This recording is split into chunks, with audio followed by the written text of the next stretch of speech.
Jana was 40, and after 16 years of marriage, she was returning to work. Her twin girls are now 14 years old, and with a full-time housekeeper, made possible by her husband's income, she decided to return to her profession. 6 weeks ago, she was hired by a new, up-and-coming company that was moving to larger, more luxurious offices. She was delighted with the new job. During the interview process, she met the firm's partners, 3 men and 1 woman, and was impressed by their enthusiasm, warmth, and professionalism. The partners were also impressed by her personality, credentials, professional demeanor, and what they considered to be a strong work ethic. Her immediate colleagues were 5 women, 3 of whom were married, each several years younger than her, and 2 of whom were recent college graduates. As the firm moved to new premises, their time was divided between running day-to-day business and packing paperwork for the move. Jana decided not to take family photos and personal belongings with her until they moved to a new office. Thus, her work colleagues learned about her and her family through conversations during lunches together and after a few after-work cocktail hours. Jane quickly made friends with her new colleagues, Nella, Meg, Alice, Susan, and Emily. Since the firm was called Windsor and Associates, Nell, Meg, and Alice called themselves the Merry Wives of Windsor and accepted Jean into their team as they had previously accepted 2 young and unmarried women, Susan and Emily. They learned that Jean was happily married to Philip, a partner in the architectural firm Skidmore, Owings and Merrill, and were able to conclude that Philip had a high 6-figure income and that Jean's return to accounting was not due to financial necessity. After several drinks, they came to the conclusion that Jana simply adores her husband. That time Jana said with a smile, "I came to work in the Skidmore accounting department, where I worked with foreign accounts, recorded the repatriation of profits, and transferred currency for tax purposes. I had just graduated from college and had virtually no work experience. I had been working there for about 6 months when I noticed this man, Philip, who kept coming in and asking me about accounting." Her memories of these events and 3 glasses of wine caused a slight giggle. His questions were completely meaningless. It was obvious that he knew nothing about accounting. It was also obvious that he had a crush on me, but was also incredibly shy, too shy to ask me out. Laughing, Meg asked, "And you have 2 children? How did this happen?" Jana answered, smiling.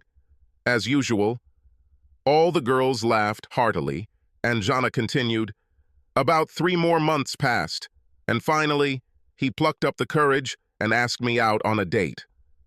The first date was dinner at an expensive restaurant, and then a symphony orchestra concert. From the very beginning, I noticed that he was an impeccable gentleman, very poised. He opened doors and held a chair for me, which is something that men don't do anymore. Our first 2 dates ended with a gentle kiss on the cheek, and on the third, he reached out and, taking me by the chin, lifted my head and kissed me, so tender and long." Jana remembered this kiss and the feeling of safety and security that enveloped her with warmth. Of course, she felt excited. A great feeling touched her heart just like she felt when her father hugged her. The feeling that this man would never hurt her, would not disappoint her, and would give everything for her. Jana continued, "When the kiss ended, I slowly opened my eyes and clearly remembered what I thought. That's who I'll marry. Later, I reproached myself for thinking so stupidly about it only on the 3rd date, but that was one hell of a kiss." Her friends laughed even more when she talked about her life, her idyllic childhood, her upbringing in a liberal Catholic family, her dreams of a Prince Charming. She shared a joke that Philip came up with shortly before their wedding. Philip said that Catholic girls make the best wives because before marriage sex is a sin and after it is a sacrament. And what good Catholic girl wouldn't want to receive the sacrament 3 times a night? Jana and her friends burst into laughter. "Philip gave me so much.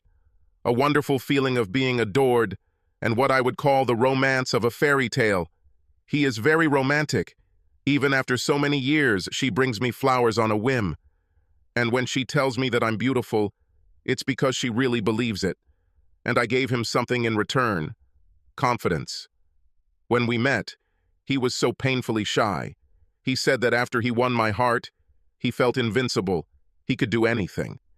This confidence greatly helped him in his career. Everyone always recognized his genius, but only noticed him after he gained that confidence. I am happy that I had such a positive impact on his life. From other conversations that they had among themselves, the girls were able to conclude that Philip was Jean's first and only lover. The younger girls believed it was due to generation and Catholic upbringing.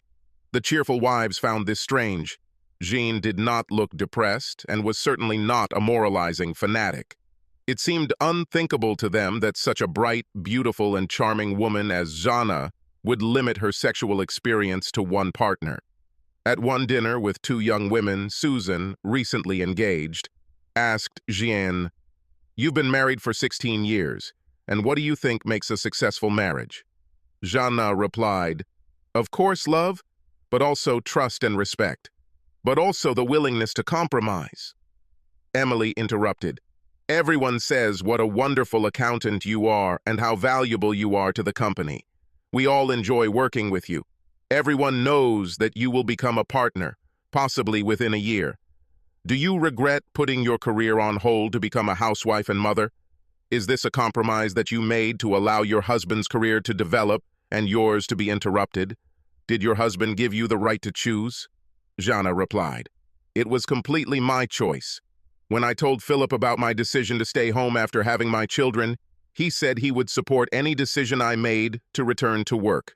I understand that this solution is not suitable for all or even most women. We are in a very privileged position. The opportunities we have are made possible by our incomes and our families. My father is a doctor, and Philippa is an architect. Both grew up in families with above-average incomes. We both graduated from college debt-free, and our families are always there for us if we need help.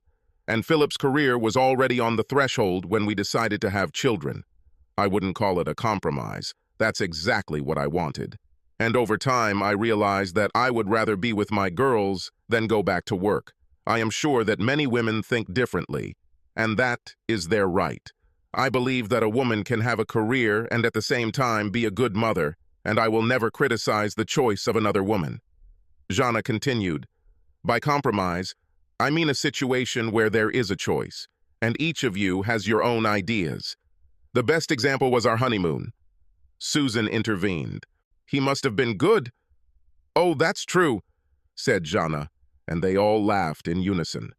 "Philip is an architect, and his idea was to spend a honeymoon in Paris with its museums, art, Baroque architecture, and all this atmosphere of the late 19th century. I wanted to go to Hawaii. I was in Europe with my parents, and I really wanted to see Hawaii. So we made a compromise." "And where did you go?" The answer, "to Hawaii," caused new, almost uncontrollable laughter. Jana continued, "It probably wasn't fair, but we were discussing this at my house one day, and I asked Philip to wait while I changed my clothes. In the bedroom, I changed into a cocktail dress, the quintessential little black dress I had just bought. Returning to the room, I said, 'This is what I'll wear if we go to Paris,' and I saw him smile gratefully. Without further conversation, I turned around, went back to the bedroom, and changed into the tiny, really tiny bikini I had bought earlier that day. I returned to the room where Philip was.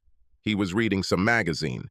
When I announced, 'This is what I'll wear if we go to Hawaii.' I can still see the look of surprise on his face and his jaw hitting the floor. He didn't have a chance. When the laughter finally died down, Jana explained that there are times when you have to give up something for the sake of a loved one. Before getting married, you need to ask yourself the question, am I ready for this? And what are my capabilities? Marriage also has its opportunity costs. This is the price of giving up other opportunities in order to have what you decide to have now. I was just over 22 years old when I got a job at Skidmore. I had a bachelor's and master's degree, as well as a professional auditor's certificate. I had a good salary, independence, and other better options than in my student years. First of all, dating is a completely different world. A college date means going to the movies and having an inexpensive dinner. In the working world, men, even young men, are more established, have more money, and usually, but not always, more common sense. A date in the business world means tickets to a play or concert, dinner at expensive restaurants and nightclubs, and sometimes an invitation to a weekend in some exotic location. When I married Philip, I knew what I was giving up. I was beautiful, smart, and brought up in the cultural or, if you like, privileged environment of my parents. The best schools, dancing lessons, horse riding, good behavior, music. I knew that I was a suitable wife, in every sense of the word. But it turned out that in the eyes of more than one married man, I was also a suitable mistress. Before Philip, I had several dates with wonderful men. I was offered a weekend in Barbados, jewelry, an exclusive and luxuriously furnished apartment, and even a Mercedes car. These were my options if I chose them. For me, marriage was not only a romantic adventure, but also a conscious, rational choice.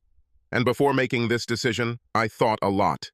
Besides the fact that I was in love with Philip, I also valued his friendship and understood that if I made a mistake in marrying him without giving up other opportunities, it would destroy him.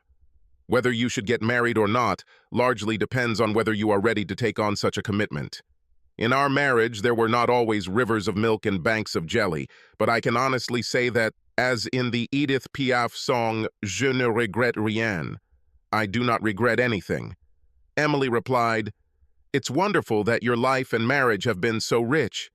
But have you ever felt like your life, or rather your talents, were, well, if not wasted, then underutilized because you were stuck at home? After all, you are so talented, so well educated. How can you feel the same level of achievement when you vacuum the carpet, cook a meal, or change diapers? I'm not criticizing, but I'm wondering how I could combine the responsibilities of a wife with my ambitions and desires." Jana replied, "This once again speaks of the financial advantages that we had. I was focused on raising the children, but otherwise we had help. We had a wonderful housekeeper who did the cleaning and cooking. I took care of the kids, paid the bills, and managed our investments. Others did the routine work. I know how lucky we are. Many, if not most women, are forced to send their children to kindergarten while they themselves work, clean the house, etc. They get the unfun part of being a wife and mother while someone else takes care of their children, and it's very hard. I even had the opportunity to go back to college for training when the girls were 2, while my mother and mother-in-law helped look after them. I decided to take some introductory architecture courses to better understand Philip's work. While I certainly don't know how to design skyscrapers, I understand the basic concepts and can help him explain things to his clients in simple terms, so his PowerPoints and other presentations are much more client-friendly. This helped his career immeasurably, but more importantly, it brought us closer. We were able to spend more time with each other discussing and preparing presentations for clients. In addition, his wife's interest in his work and her support could not but affect his pride. And it wasn't a sacrifice. I liked learning something new. I think this is what made my time outside the profession even more useful than if I had stayed in accounting. Susan intervened. "Have you ever felt like you missed out by not trying at least some of these opportunities?" Emily joked, "She means men." Susan replied, "Not only men." Jana smiled. "I know that I said that I didn't regret anything, and that's true, but I don't know a single person who wouldn't think that his life could have turned out differently if he had made a different choice. I started piano lessons at an early age and was very good at it. Sometimes I wonder if I could become a concert pianist." Smirking, she added, "My legs are as good as Yuji Wang's." After laughing, she added, "In the end, it was not my choice for a number of reasons. As for men, Philip is not the first to propose to me. In fact, he is the third. The first was my college boyfriend. Tim was sweet, charming, very sincere, and incredibly handsome. Most guys who look this good are narcissistic, but not Tim. And although I really liked him, there was no spark or passion with him. The second one was more serious. He was older, very handsome, and extremely cultured. He said he separated from his wife, which turned out to be a lie. His wife had all the money, and he had no intention of leaving her. I agreed to have dinner with him sometimes, Since he was a member of the board of the Ballet Foundation, we often attended the ballet and the parties after it. I never slept with him or let him kiss me. I told him that broke up was not good enough, and his divorce had to be final before we could be intimate. He bought me expensive jewelry, which I refused to accept.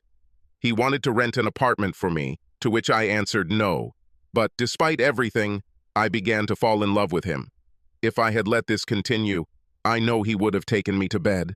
When he finally proposed, he said he was divorcing her, but it would take some time, which in itself said that this would never happen. One day, thinking about this, I imagined my future with him. I imagined Christmas alone, in a luxurious apartment decorated with antiques, with expensive paintings on the walls, boxes of jewelry, closets filled with designer clothes. But alone, without children, without grandchildren, without distant relatives. He won't be there, of course. He will be with his family, and only then will he come to me. Unless, of course, he replaces me with a younger model. The price of this option turned out to be too high. There were others I dated. Most of them were very nice men. Several people who had more ego than brains, and one who loved himself much more than anyone else. Then I met Philip. With him, I immediately felt a spark and something that grew into a level of desire that surprised me. As we continued to date, I saw his confidence grow, and I realized that I was inspiring him to grow. I also knew that I would never be just a trophy for him. I don't believe in the idea of soulmates, or that there is only one person we are destined to be with. With many of the men I dated, I would have had a happy marriage. Maybe. I never try to renegotiate my marriage. Perhaps I would marry a good and devoted man. On the other hand, I could marry a womanizer or someone who would be unscrupulously cruel. Philip is not perfect, and he can be infuriating at times, but he is the kindest, most loving husband and father anyone could hope for. Finally, the move to the new office was complete, and there was definitely a celebration to be had. Before Jana joined the firm, and before the additional work responsibilities that came with the move, the merry wives and the two young women had thrown bachelorette parties several times, and everyone, including Jana, agreed that the celebration was long overdue. While preparing for the celebration, Nell thought about Jean's seemingly ordinary marriage and asked her, "Will your husband allow you to go to the bachelorette party?" Some husbands don't want to let their wives go anywhere without them. Alice told me that she and Frank had a fight when she wanted to go. She defended her position, and he agreed, but according to her, the relationship was very tense for some time. He still doesn't like it very much, but he's come to terms with the fact that she's coming. This is her choice. Zanna answered with a laugh, "Philip is my husband, lover, and best friend, but not my jailer.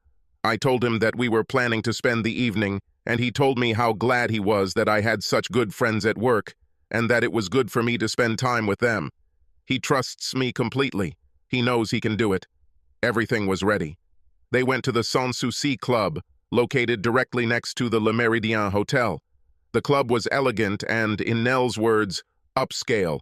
Dancing, drinks, limited menu, close to a four-star hotel with polite and very helpful staff. It was also very expensive, so men who went there were pre-screened for desirability. That Saturday, 6 women arrived together at 7 o'clock in the evening. Everyone was dressed smartly. Nell and Meg showed more cleavage than the others, but everyone looked very sexy. The head waiter, who had served the gay wives many times before, led them to a large booth. As they took their seats, Jean instinctively reached for the drinks menu. Meg smiled and took it away, explaining, "Honey, we never buy drinks for ourselves."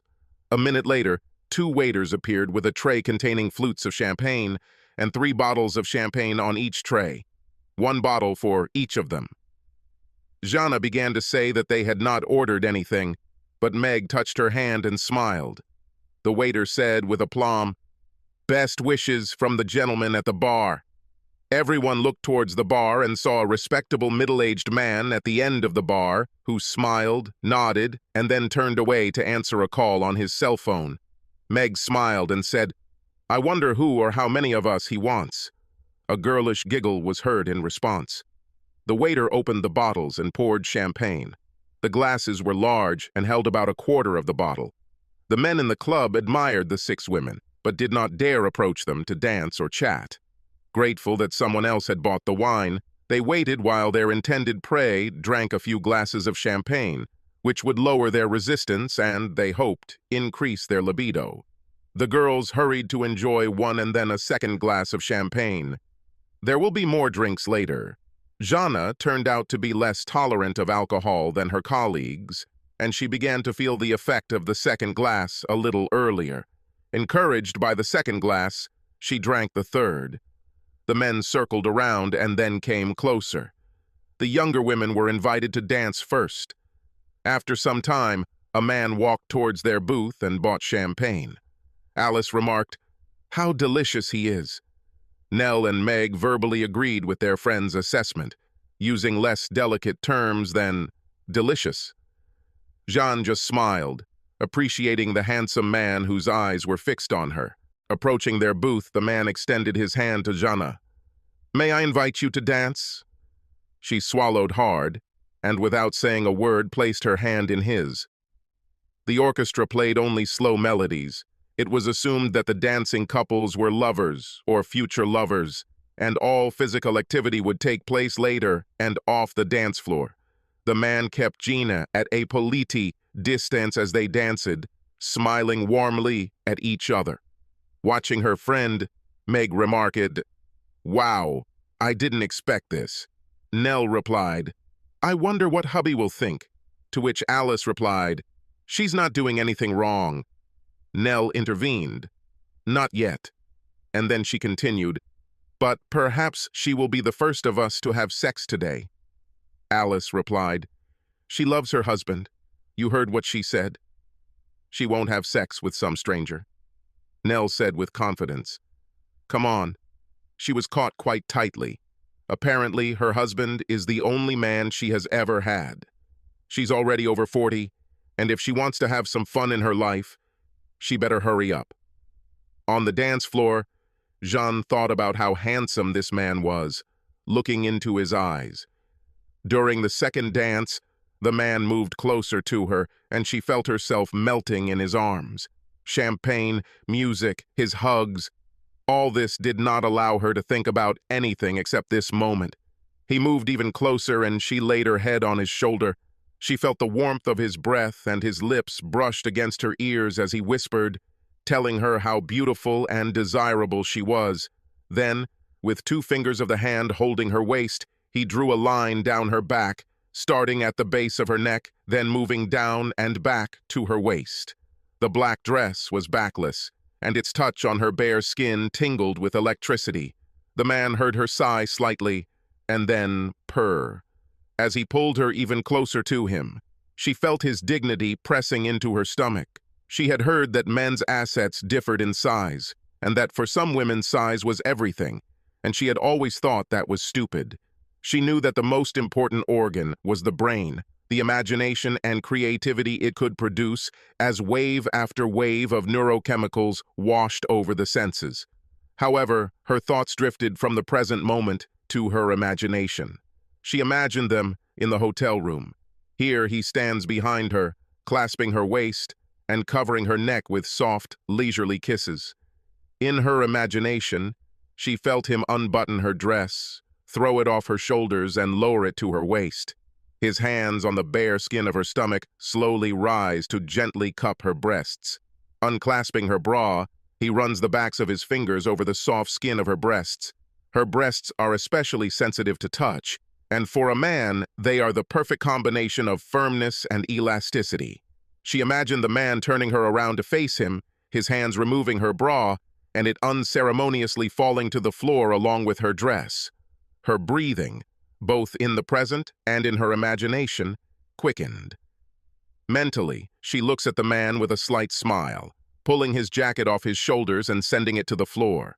She then removes the silk tie from around his neck, debating whether to use it as a makeshift blindfold or even to tie his hands. Imagining possible uses for the tie, she thought cheerfully, "God, how spoiled I am," and suppressed laughter. Still fantasizing, she undid the buttons on his shirt and looked into his face as their open mouths connected in a passionate kiss. Taking off her shoes and leaving only silk stockings, she unfastened his belt and trousers, lowering them to the floor. On her knees, she pulled down his boxers, enjoying the view. She imagined him saying her name over and over again, accompanied by the words, "Yes, oh God, yes." He then lifts her up and wraps her in his arms, gently laying her down on the bed. Taking off his shoes and remaining clothes, he joined her on the bed. Continuing her fantasy, he stopped, looked into her eyes and smiled. The final act of intimacy between them began with kisses on her neck, closed eyelids and face, kisses going down to her chest. She heard her moans as if they were here and now, and not just in her imagination. Then there was a pause as the kisses trailed down her thighs, giving her a moment's respite from the passion that threatened to overwhelm her senses. Her thoughts returned to the present, to the dance floor, and his embrace. Jana knew that now she would belong to him. She will give herself to him and make her fantasy come true. At that moment, nothing else mattered. Nothing else existed. The other women watched her, entertaining their dance partners. Now the women were alone in their booth again when Alice spoke first. "Maybe we should intervene." "She's very drunk. I don't want her to do something she'll regret later." Nell replied, "She's already a big girl and can make her own decisions. Besides, she has the right to have fun. And let's face it, even when we're drunk, we know exactly what we're doing. None of us would have sex with someone we don't want. Jean is simply horny, and an attractive man is well on his way to giving her a night she'll never forget." Alice replied, "Will he never forget? But will he always regret?" Nell answered Alice briefly and clearly, "There is no need to be a hypocrite. Do you regret kissing that guy the second time we came here and letting him fondle your breasts? How far have you come?" Alice answered, crying quietly, "Too far. Very far. When Jana talks about her marriage, I remember my own. For the first 3 years of our marriage, I always raced home before Frank so I could wrap my arms around him when he walked through the door. Yes, it happened that he came home too tired or too preoccupied with problems at work. We didn't always have sex, but when I looked at him, I looked straight into his eyes and let him know how much I loved him without even saying it. I did what was best for him. Now, sometimes, when we are alone, I see sadness in his eyes. Sadness that I'm no longer the girl he married. And I don't mean a few gray hairs or a few extra pounds. I'm not the girl who runs into his arms, tells him how much he is loved, looks at him with gratitude for everything he worked so hard to provide for us, and lets him know how happy I am that he chose me. Oh God, where did I go wrong?" Nell turned to Alice and squeezed her hand. "I'm so sorry. I didn't mean—" "It's okay," Alice interrupted. "I'm leaving. I can't stay here. I can't do this anymore. I'm going home. I can't admit this to Frank, it will kill him, and of course it will be the end for us. But I can tell him that it is obvious that we have grown apart, and I want us to be together again. We were once so happy. I looked like Jana.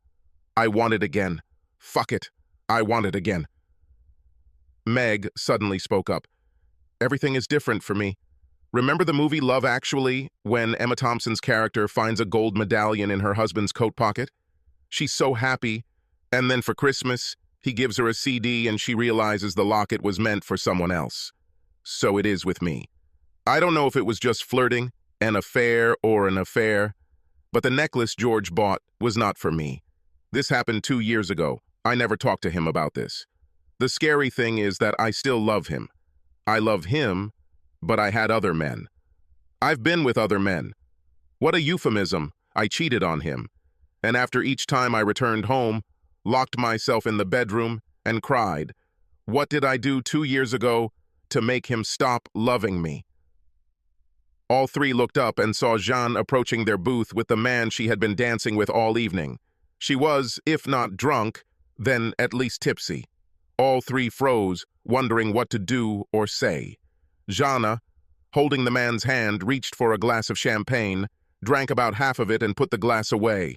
Slurring her words, she picked up her purse, smiled and announced, "I'm leaving." Jana and the man holding her hand moved from the booth towards the entrance to the hotel. After walking just a few steps, Jana stopped, hesitated, slowly turned around, and resolutely walked back to the booth.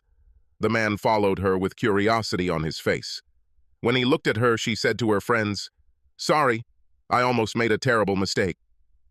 The three friends held their breath, waiting for her next words, and the man looked at her curiously, trying to understand what was happening. Jana took a deep breath and said, "Sorry, I'm a little drunk." Then, with an unexpected smile that lit up the room, she added, "And I forgot to introduce you to my husband." The man next to her smiled, nodded to her friends, and then turned to her, placing his fingers under her chin and pulling her face towards his